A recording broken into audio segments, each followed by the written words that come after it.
pronta para atender a grande maioria dos procedimentos que envolvem o diagnóstico cardiológico. Este é o Centro do Coração de Londrina, um dos mais tradicionais centros de cardiologia do estado do Paraná. Com uma equipe de médicos experientes, especializados e sempre atualizados, conta também com nutricionista e pneumologista, além de uma equipe de enfermagem. Centro do Coração. Sua vida, nossa vida. Senhor Zanoni Chopp Bar. Todos os dias a saborosa costela assada, cordeiro e pernil assado, linguiça calabresa grelhada e fritas com queijo, contrafilé, picanha e mignon. Delivery a partir das 19 horas. Avenida Higienópolis 2357. Agora também na cidade de Maringá. Senhor Zanoni Bar. Há mais de 30 anos servindo qualidade em nossos pratos e serviços. Sempre fazendo o melhor para os nossos clientes. Senhor Zanoni Bar, em Londrina e Maringá. Medfil Produtos para a Saúde Bucal. A Medfil tem na sua linha de produtos os fios dentais Medfil Slide Pro sabor menta e Medfil Sabores Premium, com diversos sabores que auxiliam na sua saúde bucal, promovendo limpeza completa e remoção da placa bacteriana interdental. A Medfil também possui uma linha de escovas dentais infantil e adulto aprovadas pela Associação Brasileira de Odontologia, a ABO, fabricadas com matérias-primas atóxicas de excelente qualidade e cerdas do Ponte. Medfil, a sua melhor escolha. As delícias do Pastel Mel em sua casa. Peça pastéis, panquecas, massas, carnes, sobremesas. Pastel Mel, disca que eu levo. 33240101. Pastel e...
Mas aqui, no Júnior você já entrou fazendo gol também, né?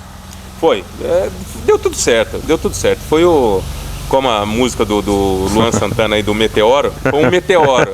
O negão chegou, já começou a fazer gol, de repente não teve mais parada. Aí veio o período difícil, que aí conversando com a minha família, meu pai e minha mãe não queriam que eu saísse do Banco do Brasil. Banco, né? Com certeza, né? Porque o pessoal não acreditava, né, Elber, no futebol, né? Jogador profissional, jogador de futebol não era bem visto. Meu pai falava, olha, você vai ser mais um desses que fica aí no calçadão andando de chinelinho de dedo. Eu não quero isso com meu filho. Falei, pai, o senhor me conhece melhor do que ninguém. Eu nunca fui vagabundo, não vou ser vagabundo agora. Se eu ver que no futebol não é pra mim, eu vou trabalhar com outra coisa. Volto a trabalhar no Viscard, vou ser empacotador lá, mas bandido eu não vou ser não, isso você pode ficar tranquilo. Foi uma decisão difícil então, foi difícil. Mas aí eu peguei e falei, não, eu quero. E a mãe chorando, porque queria ver o filho ali num caixa de gravata. Eu falei, mãe, esse trem aí não é pra mim não, ficar de gravatinha lá sentado não é pra mim não. Eu falei, vocês podem ficar tranquilos, gente, eu vou dar o máximo, né, e tomara que tenha sorte. E inclusive, quando você comentou que ainda bem novinho, né, você ganhava até 3 vezes mais que o seu pai. Quando você recebeu seu primeiro salário, você pegou alguma coisa, você passou tudo na mão do seu pai, da sua mãe? Não, passava tudo pra mamãe e papai.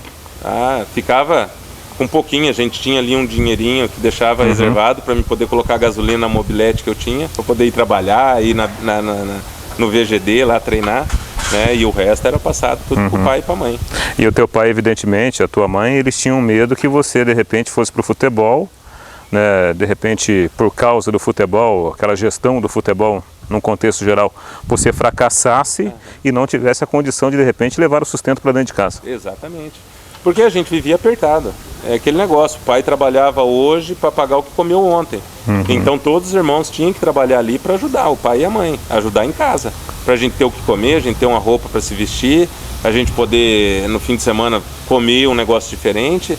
Então tinha esse receio, esse medo, porque a gente via os jogadores que vinham aqui para Londrina, ou que saía até da categoria de base, chegava até numa categoria, no Júnior, na Seleção Brasileira de Júniors, depois voltava para Londrina e morria, né? E acabava ali pro futebol. Mas tem uma vantagem, se você fosse um caixa, você não estaria aposentado hoje ainda, né? Com certeza, com certeza. Só que outro lado, que não é tão bom assim da aposentadoria do jogador, é que quando você se aposenta mesmo, não tem dinheiro para receber depois, você não pega fila diferente no banco ou no cinema, então é uma aposentadoria diferente.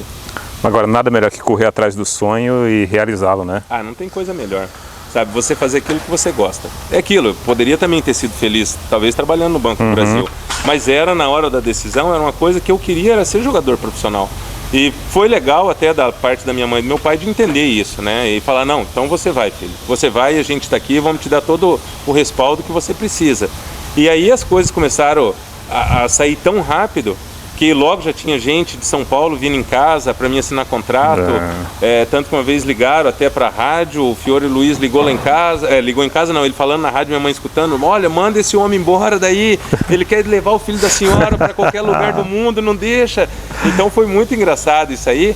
Nessa hora me caiu a ficha, falei, puxa vida, eu acho que eu já tenho um valor no meio do futebol. Para o cara se deslocar de São Paulo aqui algum valor tem, né? Para vir aqui, para que eu assine um contrato para me levar para a Bélgica, então algum valor eu tenho.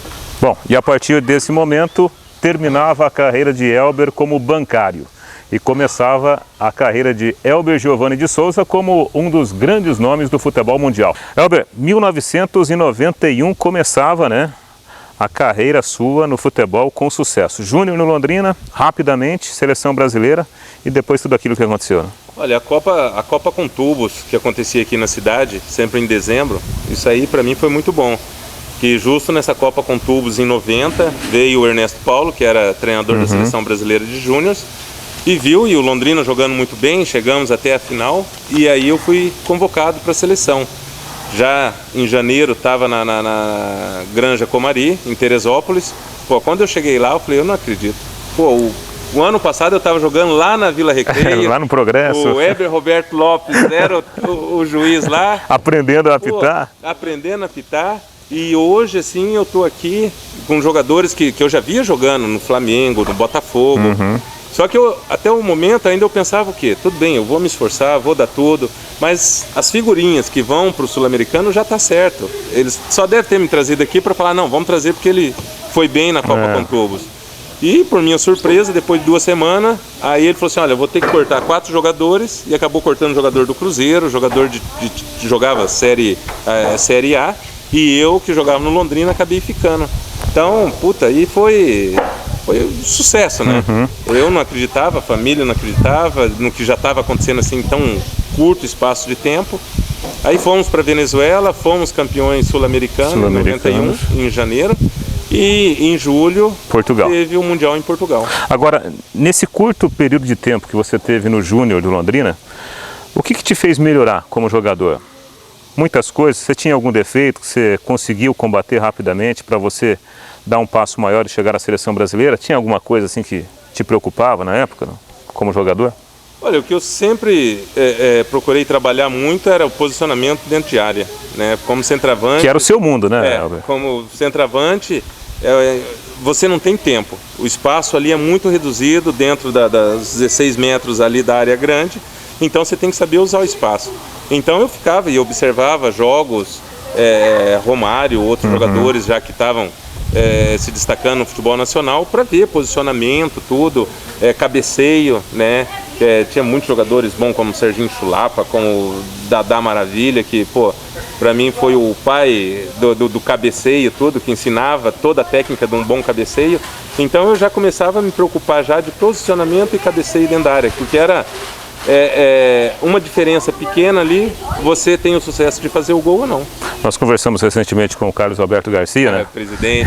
Grande, né? Talvez hoje o grande ídolo da história do Londrina Esporte Clube. Ele falou o seguinte, olha, o Elber, belíssimo jogador, por baixo, ele é melhor que eu. Agora por cima eu era melhor. Puxa vida. Fazer o quê, né? O presidente tem que só concordar com o que ele está falando, o que ele falou. Não, mas olha, lembrança do Carlos Alberto Garcia muito boa no jogo de despedida dele. Pô, isso pra mim, cara, foi um sonho. Eu sou flamenguista e naquele dia poder estar ali presente com o Zico, com o Carlos Alberto Garcia, sabe, foi um espetáculo. Aí na hora dele sair, eu não estava esperando nada, porque ninguém tinha falado nada pra mim. Aí falaram antes do jogo, você tem que entregar um troféu pro Zico e tal, por ele estar aqui participando.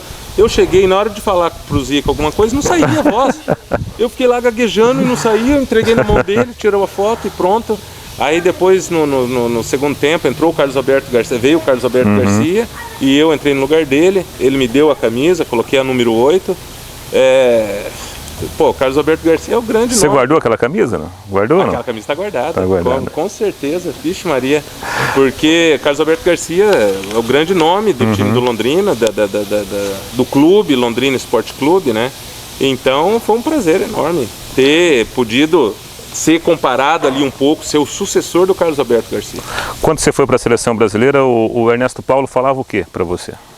Ele falava para fazer aquilo que vinha fazendo no Londrina. Falou, olha, não tenta fazer nada diferente, a gente vai te corrigir aqui uma outra coisa de deficiência que pode ter. Não rolava aquela história, pô, você é um moleque que vem lá do interior do Paraná, time pequeno. Os jogadores. Com jogadores, sim, a forma de falar, né? Tinha. Porque era aquele negócio, você tinha que falar meio puxando o S, o R, cariocado e tal. Então eu chegava falando caipirado, aí eles começavam a dar risada, né? E você sentia assim um pouco excluído do grupo deles. Eu falei, não tem problema não, do jeito que eu falo, eu vou comendo pelas beiradas, vou fazendo meu trabalho, quem eu tenho que agradar é lá dentro o treinador e faço meu trabalho. Se me aceitar vai ser do jeito que eu sou e não vou mudar meu estilo de jeito de ser não. Rolava algum tipo de preconceito, Elber? De jogador para jogador, por exemplo, de jogador do eixo Rio-São Paulo com você? Tem. Tem assim, porque são jogadores que jogam numa outra liga.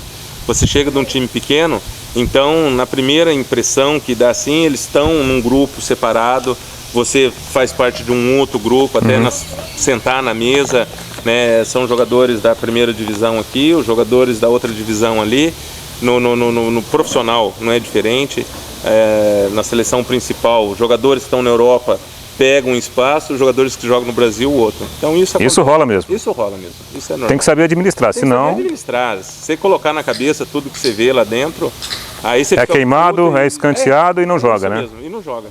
Agora, aquela seleção de 91, vice-campeã do mundo, era uma seleção que tinha realmente muita qualidade, né, Elber? Djair, Paulo Nunes, Roberto Carlos, né? Lateral da esquerda. Andrei, o quarto zagueiro. Djair, né? Djair jogava muito, né? Luiz Fernando. Luiz Fernando, aquele meio que era do Cruzeiro, né? Isso. Canhotinho, jogava muita bola também. Puta, jogava pra caramba, era uma seleção muito boa. Aí, daquela seleção, isso que é duro no futebol, que daquela seleção lá, os jogadores mesmo que deram certo e se destacaram em time grande foram poucos. Né? Eu que fui para a Europa, o Roberto Carlos foi, deu certo e ficou. O Djair foi na Lazio, depois emprestado para a Suíça, voltou para o Brasil. Aí ficou no Brasil. Não demorou muito tempo times. Lá, né?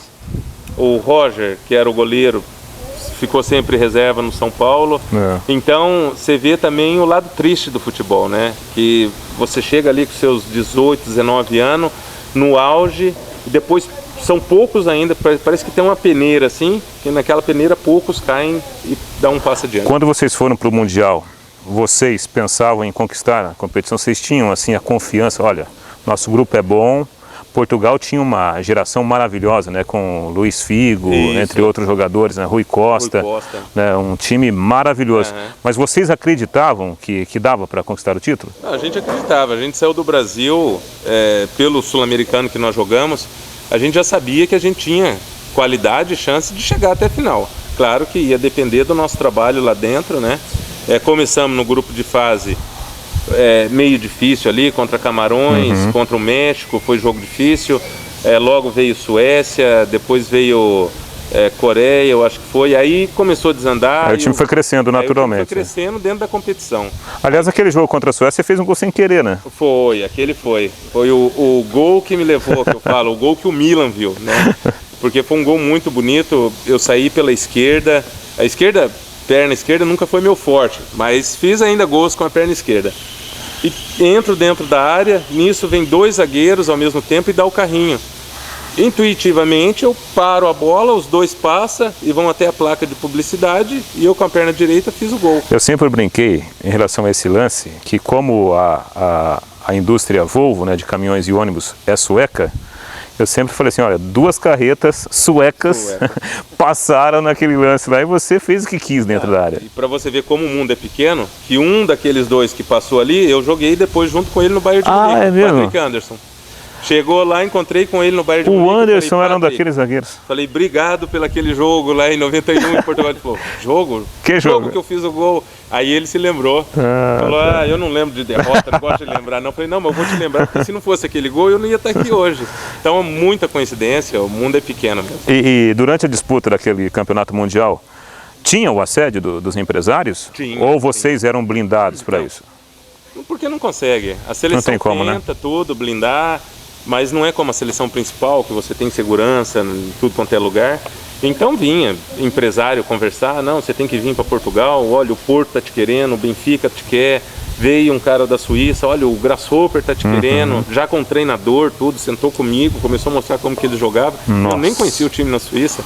Aí ligaram para minha mãe e para meu pai, não, olha, é final, a gente está mandando passagem para vocês virem para cá, para Portugal, para ver. Aí minha mãe falou, meu pai, não, vocês vêm pra cá, conversa com o Dorival Pagani, conversa com o Irã Campos, depois se for do meu filho... Se for possível, dá negócio, senão... aceitar o negócio, aí nós vamos conhecer a Suíça, Portugal, tudo quanto é lugar. Mas antes disso nós vamos... mundial.